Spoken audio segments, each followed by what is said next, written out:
말씀은 요한계시록 9장 1절부터 12절까지 말씀입니다.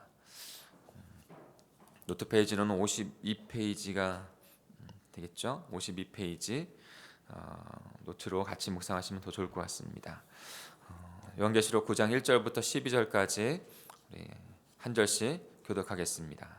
마지막이 아니라 다섯 번째 그 천사의 나팔 그 장면을 우리가 볼 수 있습니다.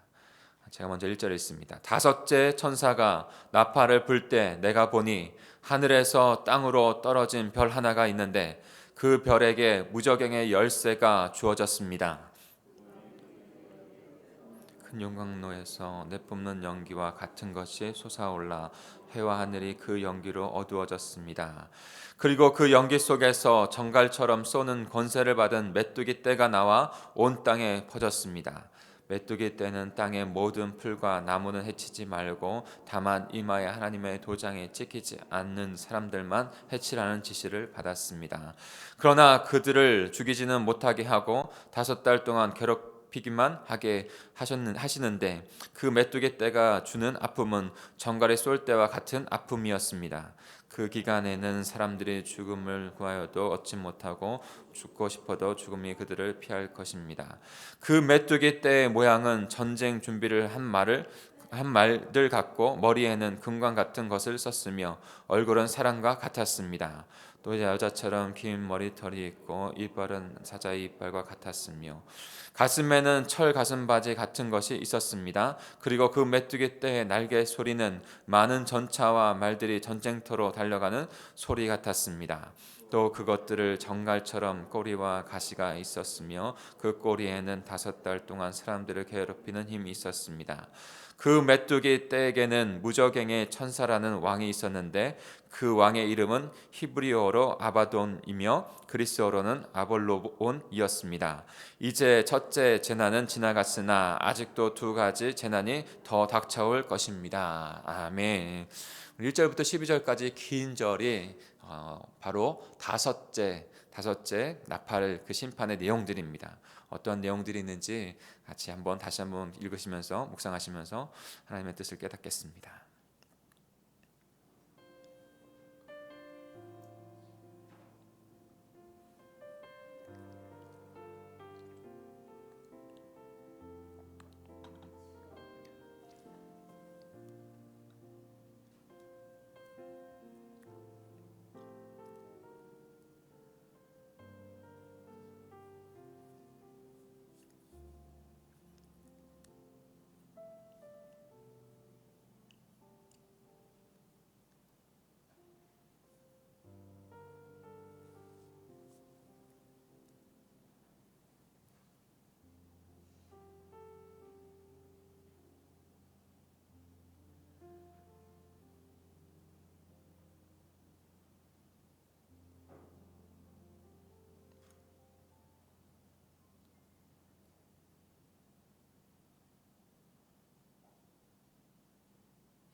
우리 앞을 보고 잠깐 같이 나누겠습니다.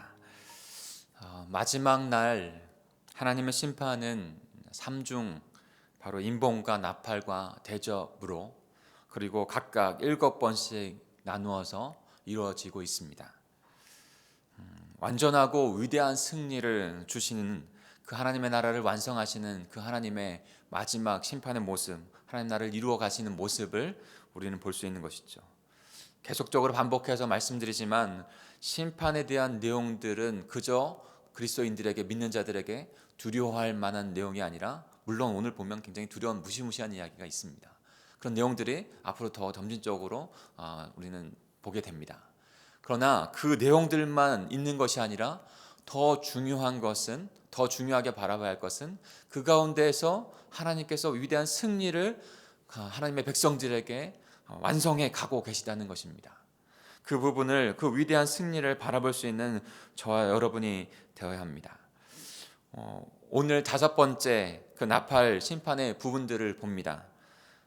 거기에서 우리가 좀 주목해서 볼 수 있는 것은 바로 무저갱이라고 하는 것이죠. 우리 1절을 다시 한번 읽어볼까요? 1절입니다. 요한계시록 9장 1절입니다. 1절부터 12절까지 우리가 묵상하고 있는데 1절을 같이 읽겠습니다. 시작. 다섯째 천사가 나팔을 불 때 내가 보니 하늘에서 땅으로 떨어진 별 하나가 있는데 그 별에게 무저갱의 열쇠가 주어졌습니다 라고 하고 있습니다. 요한은 5번째 천사가 나팔을 부는 것을 지금 보고 있습니다. 어저께는 이제 첫 번째부터 네 번째까지 그 나팔을 부는 장면을 보았죠. 이제 5번째를 불 때 특이한 것은 하늘에서 땅으로 떨어진 별을 보았다는 것이에요. 하늘에서 땅으로 떨어진 별을 보았다. 그리고 그 별에게 무저갱의 열쇠를 주는 것을 보았다라는 것이죠. 이 부분이 참 저희들에게 난해한 것입니다. 그러나 제가 서두로 말씀드리는 것은, 난해한 것은 하나님께서 그만큼 이해하라고 하시는 거예요. 어느 학자도, 어느 이 세상에 어떠한 사람도, 어떠한 학자도 하나님의 모든 섭리, 하나님의 모든 뜻을 다 깨달을 수 있는 것은 아니에요. 그것을 깨닫는다고, 다 한다고 생각하면서, 착각하면서 그것을 자기의 뜻대로 풀면서 미혹해하는 건, 그것이 오히려 더 큰 화를 불러오는 것이죠. 그러니까 모르는 건 모른다고 하는 거예요. 예. 분명히 여기에서 깨닫는 것은 하늘에서 떨어진 별이 무엇일까? 그것은 우리가 해석할 수 있습니다. 바로 하늘에서 땅으로 떨어진 별은 성경의 곳곳에서 우리가 깨닫는 것은 바로 타락한 천사를 의미한다는 것이에요.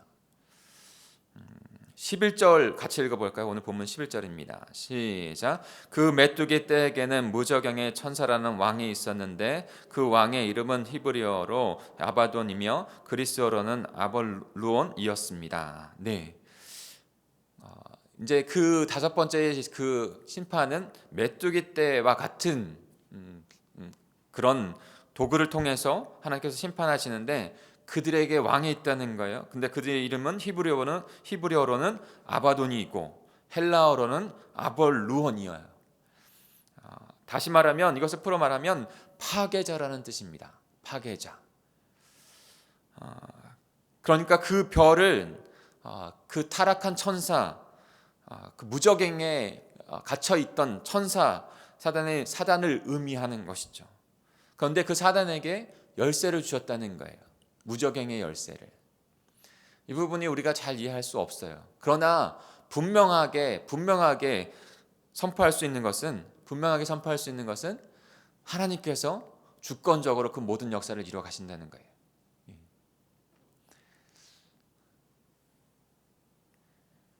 그리고 그 무저갱은 그럼 무엇인가? 무저갱은 무엇인가? 풀어서 우리말로 좀 이야기를 하면 밑바닥이 없는 깊고 깊은 구렁텅이라고 말할 수 있습니다. 밑바닥이 없는 깊고 깊은 구렁텅이. 헬라어에서는 그 무저갱을 하데스라고 합니다. 음부에 죽은 자들이 머무는 곳이라고 할 수 있습니다. 음부는 죽음을 다스리는 나라요, 죽은 자들이 머무는 것입니다. 그래서 마태복음 16장 18절에도 예수 그리스도께서 그 음부를 말씀하셨어요. 또 내가 내게 이르노니 너는 베드로라 내가 이 반석 위에 내 교회를 세우리니. 이 반석 어느 반석입니까? 예수 그리스도 그 십자가 부활의 복음 그 보혈 위에 세워진 반석을 말하는 것이죠. 그 고백을 말하는 것이죠. 내 교회를 그 위에 세우신다는 거예요. 근데 그 교회가 음부의 권세가 그 교회를 이기지 못한다라고 말씀하고 있어요. 거기에 음부를 의미하는 것입니다. 이 무저갱은 또한 많은 귀신들이 잡혀 있는 곳으로 말할 수 있습니다. 누가복음 8장 30절 31절에는 이렇게 말씀합니다. 예수께서 내 이름이 무엇이냐 물으신즉 이르되 군대라 하니 군대 귀신을 말씀하시는 것이죠. 많은 귀신이 그 안에 들었습니다 라고 말씀하고 있어요. 그때 그 귀신이 무저갱으로 들어가라 하지 마시기를 간구하더니, 그러니까 예수 그리스도께서 그 군대 귀신을 쫓아내는데 그 귀신들이 자신들을 그 무저갱으로 들여보내지 말아 주십시오 라고 지금 하고 있다는 거예요. 그 무저갱이 바로 이 무저갱이에요. 또 구약에서는 히브리어 말로는 스월이라고 합니다. 그 뜻은 죽은 자들의 세계, 죽은 자의 세계라고 할 수 있습니다. 사무엘상 2장 6절에 보면 그렇게 나와 있습니다. 여호와께서는 죽이기도 하시고 살리기도 하시며 수월에 내리게도 하시고 거기에서 올리기도 하시는도다. 네. 그 수월에 여호와 하나님께서 주권적으로 그 영혼을 내리기도 하시고 올리기도 하신다는 거예요. 즉 다섯 번째 나팔을 불면 사단이 무저갱과 스월과 하데스의 그 지옥의 문을 열고 게 된다는 것이죠. 그리고 그 지옥의 거기에서 무저갱에서 나온 심판의 도구를 통해서 심판하실 것이다라고 이렇게 그 모습을 보여주시는 것입니다. 분명한 건 우리가 다 해석할 수 없고 다 알 수 없지만 다 알 필요도 없고 다 알아서도 안 됩니다. 하나님께서 알려주시는 그 부분까지 성경의 전체의 내용을 통해서 그것을 최대한 알 수 있지만 그러나 다 알 수 없는 건 그런 것은 그냥 주님 앞에 맡기는 것이죠. 그러나 분명한 것은 변하지 아니하는 분명한 것은 마지막 그 심판을 주님께서 이뤄가고 계시고 그 심판 가운데 하나님께서 이와 같은 모습으로 이루신다는 것이에요. 주권적인 심판이 주님 앞에 있다는 것입니다. 우리 2절과 3절 같이 또 읽어볼까요? 2절과 3절입니다. 시작. 그들이 무저갱을 열자 큰 용광로에서 내뿜는 연기와 같은 것이 솟아올라 해와 하늘이 그 연기에 어두워졌습니다. 그리고 그 연기 속에서 정갈처럼 쏘는 권세를 받은 메뚜기 떼가 나와 온 땅에 퍼졌습니다. 네, 무저갱이 열려졌습니다. 그런데 큰 용광로에서 내뿜는 연기와 같은 것이 솟아올랐고 해와 하늘이 그 연기로 어두워졌습니다. 어두웠다는 것, 온 하늘이 어두워진다는 것, 심판의 때를 의미한다고 말씀을 드렸죠. 마치 화산 폭발이 일어나는 것처럼 그 화산 폭발로 용광로에서 화산 폭발이 일어나고 그것에 제가 온 하늘을 덮어지는 것처럼 그 마지막 때에 그와 같은 일들이 일어난다는 것이죠. 그런데 그 연기 속에서 정갈처럼 쏘는 권세를 받은 메뚜기 떼가 나와 온 땅에 퍼졌다고 그랬습니다. 여러분 어저께도 말씀드렸지만 하나님의 그 나라는 점진적으로 이루어진다고 그랬죠. 하나님의 심판 또한도 하나님의 나라를 이루어가는 한 부분이에요. 마지막 부분에서는 더 확실하게 드러난 것이죠. 그 심판도 점진적으로 주님 앞에서 완성하여 나가지는 것이죠. 우리는 몇 가지 재앙 가운데 이 메뚜기 재앙을 잘 알고 있습니다. 애굽 온 땅에 메뚜기가 퍼져 나가게 되어지고 그곳에서 황충, 이 개역기에서는 황충으로 나와 있는데 그 황충, 메뚜기 떼, 그 모든 식물들을 갉아먹는, 그래서 심판을 이루어졌던 그 모습을 우리는 보았죠. 그런데 이 마지막 때에는 그 메뚜기처럼 생긴 떼가 근데 정갈처럼 쏘는 권세를 받은 그 도구들이 온 땅에 퍼진다는 거예요. 그리고 나서 그 온 땅에 퍼졌을 때 중요한 것은 이제 식물과 나무가 아니에요. 중요한 것은 그 권세를 받은 그 대상은 하나님을 믿지 아니하는 악한 자들을 향한 그 심판의 쓰임으로 쓰여지고 있다는 것을 우리는 깨닫게 됩니다. 그런데 요한이 그들의 모습을 세밀하게 조금 세부적으로 설명을 합니다. 우리 7절부터 10절까지 그 설명하는 것은 그냥 그 모습이 이런 모습이다라는 모습으로 우리가 넘어가면 좋겠어요. 7절부터 10절입니다. 같이 읽겠습니다. 시작. 그 메뚜기 떼의 모양은 전쟁 준비를 한 말을 갖고 머리에는 금관 같은 것을 썼으며 얼굴은 사람과 같았습니다. 또 여자처럼 긴 머리털이 있고 이빨은 사자의 이빨과 같았으며 가슴에는 철바지 같은 것이 있었습니다. 그리고 그 메뚜기 떼의 날개 소리는 많은 전차와 말들이 전쟁터로 달려가는 소리 같았습니다. 또 그것들은 정갈처럼 꼬리와 가시가 있었으며 그 꼬리에는 5달 동안 사람들을 괴롭히는 힘이 있었습니다. 네. 그 메뚜기 떼로 되어지는 것은 5달의 어떤 기간인 것으로 보입니다. 5달의 기간. 그리고 그 메뚜기 떼의 모양은 전쟁 준비를 하는 어떤 그런 모습들로 나타나져 있습니다. 그리고 더 조금 그 모습들이 사나운 것 같은 그 모습들로 나타나져 있는 것이죠. 그것들로 인해 제약된 인간들, 그리고 그 처절한 고통과 아픔 가운데 그 심판을 받을 수밖에 없다는 것을 우리에게 말씀해 주고 있습니다. 5절과 6절도 같이 읽어보겠습니다. 5절과 6절입니다. 시작. 그러나 그들을 죽이지는 못하게 하고 5달 동안 괴롭히기만 하게 하시는데 그 메뚜기 떼가 주는 아픔은 정갈이 쏠 때와 같은 아픔이었습니다.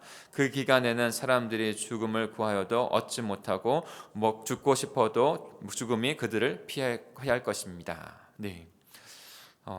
이 모습을, 이 고통스러운 모습, 그 메뚜기 떼는 이 식물과 나무가 아니라 오직 하나님을 알지 못하고 하나님을 믿지 못하고 죄악 가운데 자신의 뜻대로만 살았던 사람들, 그 하나님의 백성이 아닌 사람들에게만 그 해를 입히는 것이죠. 그런데 죽음을 구해도 죽지 못하는 상태가 되어지고 죽고 싶어도 죽음이 그들을 피하는 상태가 되어진다는 거예요. 이 모습을 보면서 어떤 신학자는 마치 그 지옥에 있는 모습이 이 지상에서 이루어진다라고 표현을 했습니다. 여러분, 단테의 신곡이라고 하는 책을 보신 적이 있나요? 단테의 신곡의 지옥 편을 제가 읽으면서 참 단테의 어떤 그 상상력은 대단하다는 생각도 했습니다. 그런데 분명하게 그 모습들 가운데 영원한 그 고통을 당하는 모습들을 여러 가지의 모습들로 표현을 하고 있어요. 지금 이 시대는 마치 지옥이 없다라고 그 하나님의 영원한 심판이 없다라고 말하고 있는 시대입니다. 그러나 너무나도 분명하게 하나님의 말씀은 그 무저갱, 그 마지막 영원한 심판이 있다라고 분명히 말씀하고 있습니다. 그것이 하나님의 말씀이에요. 우리는 그 하나님의 말씀 가운데 생명으로 서는 자들이 되어야 될 줄 믿습니다. 그러나 우리가 마지막의 모습을 볼 때 이것들을 사용하셔서 마지막 심판을 이루시지만, 풀려나게 하셔서 마지막 심판을 이루시지만, 나중에는 사단을 포함한 그 모든 악한 것들을 하나님께서 심판하신다는 거예요. 그 모든 것을 그냥 두시지 않습니다. 그러나 오늘 이 5번째의 심판 안에서도 분명히 우리에게 주어지는 건 심판의 모습에 우리가 그 모습을 바라보면서 경각하여 마지막 때 미래를 안자가 현재를 올바로 살아간다고 했잖아요. 마지막 때를 바라보면서 오늘의 현재 가운데 어떠한 은혜로 살아가야 되는지를 분명히 말씀하고 있다는 거예요. 경각하고 그 은혜 받은 것에 대한 부분들을 더 하나님 앞에 감사하고 사랑하고 용서하는 자로 설 수 있다는 것이죠. 우리 4절을 마지막으로 읽겠습니다. 오늘 본문의 4절입니다. 오늘 본문의 4절을 밑줄을 치고 묵상하셨으면 좋겠어요. 우리 같이 읽겠습니다. 시작. 메뚜기 떼는 땅의 모든 풀과 나무는 해치지 말고 다만 이마에 하나님의 도장이 찍히지 않은 사람들에게만 해치라는 지시를 받았습니다. 네.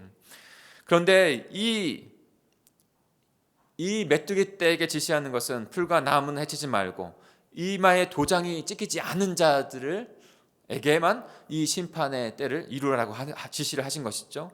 바꿔 말하면 이 심판 때에 이마에 하나님의 도장 인을 받은 사람들은 그 심판에서 고통을 당하지 않는다는 것입니다. 고통에서 피하게 하신다는 거예요. 이 하나님 이마에 찍은 하나님의 도장이 어떠한 것입니까? 우리가 이미 본 것처럼 성령 하나님의 권능의 역사로 예수 그리스도의 보혈의 인치심을 받은 자들인 것이죠.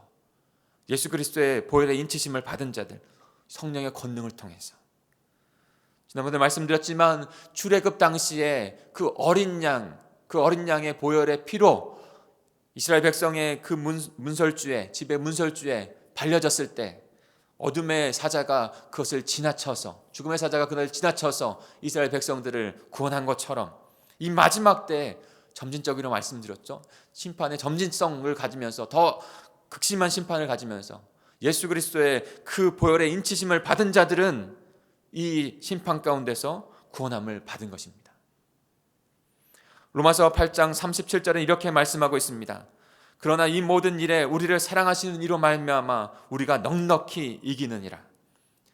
어둠의 악한 심판이 있을 것입니다. 그러나 그때에도 우리 하나님의 백성들, 인치심은 백성들은 넉넉히 이길 것입니다. 내가 확신하노니 사망이나 생명이나 천사들이나 권세자들이나 현재일이나 장래일이나 능력이나 높음이나 깊음이나 다른 어떤 피조물이라도, 이 영적의 세계에도 피조물입니다. 하나님만이 오직 자존자이세요. 우리 주 예수 그리스도 안에 있는 그 사랑 안에서, 하나님의 사랑 안에서 끊을 수 없다라고 선포하고 계신 줄 믿습니다. 오직 우리 하나님의 백성들은 이 마지막 때에도 성령의 권능 가운데 그리스도의 보혈의 인치심으로 말미암아 지키시고 보호하시고 인도하시는 줄 믿습니다. 그러니 사랑하는 성도 여러분, 우리의 살아감이 우리의 힘과 의로 되는 것이 아닙니다. 오직 예수 그리스도의 보혈의 은혜로 이 마지막 때 주님 앞에 설게 되는 줄 믿습니다. 이 마지막 때를 지나가게 되는 줄 믿습니다. 그러니 오늘도 예수 그리스도 그분의 보혈을 의지하여 살아가시기를 축복합니다. 구원자 되신 그 주님만 바라보시기를 축복합니다. 오직 그 보혈이, 그분이 우리를 넉넉하게 이기는 자, 승리하는 자, 신앙의 마지막 승리자가 되게 하실 줄 믿습니다. 오늘도 그렇게 살아가시고 평생을 주님 앞에 그렇게 드려지는 귀한 하나님의 백성 되기를 간절히 축복합니다. 우리 같이 기도하겠습니다. 합심하여 기도하겠습니다. 말씀을 붙잡고 기도하겠습니다. 오늘 5번째 나팔을 불며 그와 같은 일들이 일어날 것이라고 분명히 하나님께서 사도 요한의 눈을 여셔서 보여주셨습니다. 주님께서 이 땅 가운데 오셔서 이루신 그 하나님의 나라처럼 마지막 다시 오실 그 하나님의 나라, 영원하신 그 하나님의 나라는 말씀 그대로 이루어질 것입니다. 그 말씀을 바라보고 우리의 눈을 열어 그때를 바라보고 깨달아 오늘을 기도와 말씀과 예배와 충실한 신앙의 생활 가운데, 삶 가운데 주님 앞에 살아가는 깨어있는 그리스도인들이 되게 해 주십시오. 제가 되게 해 주옵소서. 우리의 공동체가 되게 해 주옵소서 라고 기도했으면 좋겠습니다. 그리고 오늘도 우리 고3 학생들을 위해서 기도했으면 좋겠습니다. 시험이 끝난 것으로 끝난 것이 아닙니다. 시험 이후에 그리고 고등학교를 마무리하는 이 시점 가운데 굉장히 많은 그런 시간들 그들에게 보내지게 됩니다. 그 시간 가운데 하나님 함께 해주시고 믿음으로 나올 수 있는 귀한 시간이 되게 해주십시오. 기도해 주시길 바랍니다. 우리 연약한 지체들을 위해서 기도해 주시고 또한 또 지난 주일에도 그렇고 많은 우리 가족들 영혼들이 나왔어요. 그 영혼들이 주님을 만나는 일 가운데 주님 성령 하나님의 권능의 역사가 일어나게 해달라고, 그래서 예배자로 세워져서 반복적이고 지속적으로 하나님의 백성들로 세워지는 귀한 역사가 일어나게 해달라고 기도해 주시기 바랍니다. 우리 같이 또한 또 여러분의 기도 제목을 가지고 주님의 그 인도하심 가운데, 소망함 가운데 기도하며 나아가면 좋겠습니다. 우리 주여 삼창하시고 통성으로 기도하겠습니다. 주여 주여 주여. 하나님 아버지 감사합니다. 하나님 오늘도 주님의 생명의 말씀 앞에 선자로서